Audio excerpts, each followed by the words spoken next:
Hello students. मैं doctor Bhubaneswar Suthar, Mangilal Bagri राजकीय महाविद्यालय नोखा से। आज हम अध्ययन करेंगे क्षारीय धातुओं के वर्णक्रम के बारे में।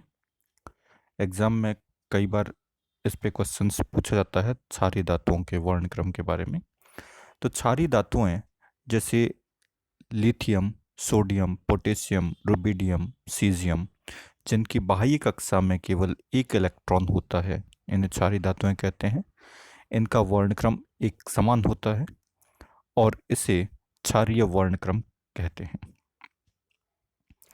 क्षारीय धातुओं से उत्सर्जित वर्णक्रम को मुख्यतः 4 भागों में विभाजित किया जाता है: मुख्य श्रेणी, स्फुट श्रेणी, अस्फुट श्रेणी और मूलाभ श्रेणी, जिसे हम principal series, sharp series, diffuse series और फंडामेंटल सीरीज के नाम से भी जानते हैं। अब हम एक एक का डिटेल से अध्ययन करेंगे। तो सबसे पहले हम बात करते हैं प्रिंसिपल सीरीज या मुख्य श्रेणी के बारे में। जब इलेक्ट्रॉन विभिन्न p ऊर्जा स्तरों से न्यूनतम s ऊर्जा स्तर में संक्रमण करता है तो इस प्रकार की श्रेणी को मुख्य श्रेणी या प्रिंसिपल सीरीज कहा जाता है, जिसकी तरंग संख्या निम्न सूत्र से दी जाती है: म्यू बार पी सबस्क्रिप्ट हमने यूज किया हुआ है मुख्य सीरीज या प्रिंसिपल श्रेणी को रिप्रेजेंट करता है। r upon 1 minus mu s का whole square minus r upon m minus mu p का होल स्क्वायर, जहां पर r जो है हम पहले भी पढ़ चुके हैं, रिडबर्ग कांस्टेंट होता है। m का जो नंबर है वह ग्रेटर देन और इक्वल टू 2 होता है।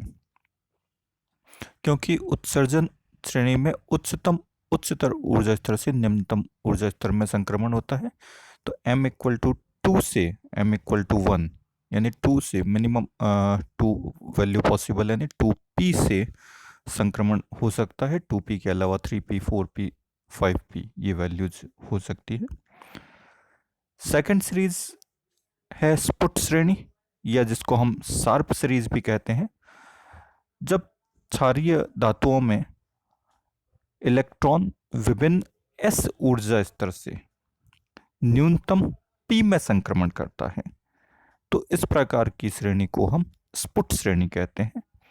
इसमें यह ध्यान रखने योग्य बात है कि s जो ऊर्जा स्तर है उसकी ऊर्जा p से कम होती है, अतः इस केस में न्यूनतम s ऊर्जा स्तर को छोड़ दिया जाता है, यानी न्यूनतम ऊर्जा स्तर s के अतिरिक्त जो बचे हुए विभिन्न s ऊर्जा स्तर है उससे न्यूनतम p ऊर्जा स्तर में संक्रमण होता है।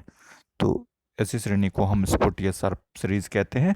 इसके लिए तरंग संख्या का जो फॉर्मूला है mu bar s equal to r upon 2 plus mu p का whole square minus r upon m plus mu s का होल स्क्वायर, जहां पर m का मान अगेन ग्रेटर देन और इक्वल टू 2 होता है।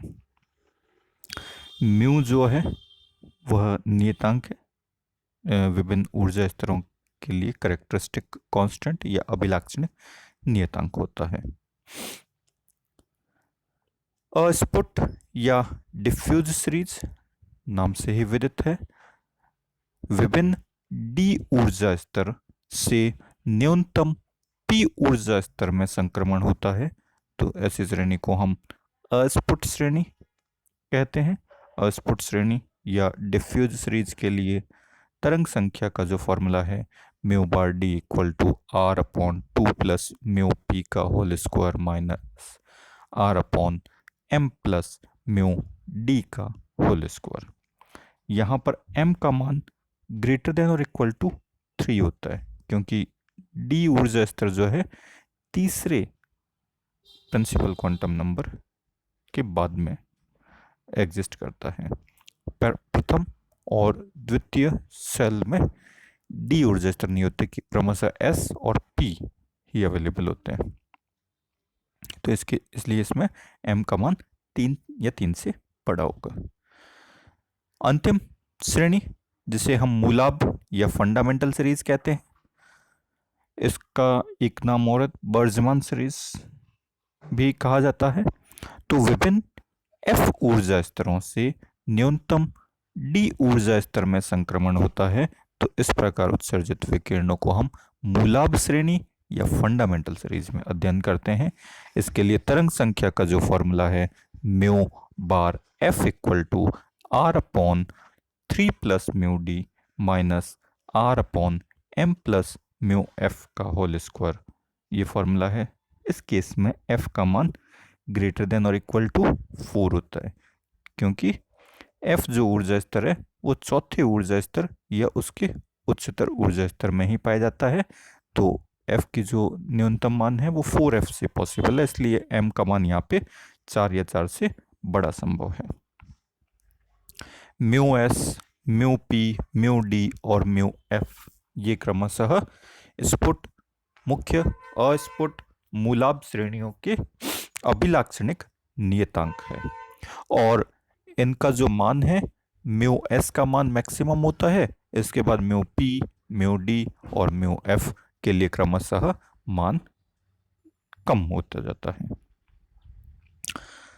अब एम का न्यूनतम मान 2 पॉसिबल है। इसके अलावा जो अस्फुट और मूलाभ श्रेणी है इसके लिए एम का न्यूनतम मान क्रमशः 3 और 4 पॉसिबल है। विभिन्न जो श्रेणियां हैं उसकी कुछ विशेषताएं होती हैं। इन विशेषताओं को अब हम देखते हैं। पहला, सभी श्रेणियों में तरंग संख्या जो है क्वांटम लक्षण रखती है। क्वांटम लक्षण का मतलब इसकी डिस्क्रीट वैल्यू पॉसिबल है, विविक्त वैल्यूज पॉसिबल है, कंटिन्यूस वैल्यू पॉसिबल नहीं है। अस्फुट और स्फुट श्रेणियों के लिए सीमाएं क्या होती है? समान होती है। उपरोक्त समान सीमा तथा मुख्य श्रेणी की सीमा के बीच में तरंग संख्या अंतराल मुख्य श्रेणी की प्रथम वर्णक्रम की तरंग संख्या के बराबर होता है। तो ये कुछ विशेषताएं हैं इन चारों क्षारीय श्रेणियों के लिए। तो ये क्वेश्चंस बहुत इंपॉर्टेंट है जो कई बार एग्जाम में पूछा गया है। धन्यवाद। Thank you.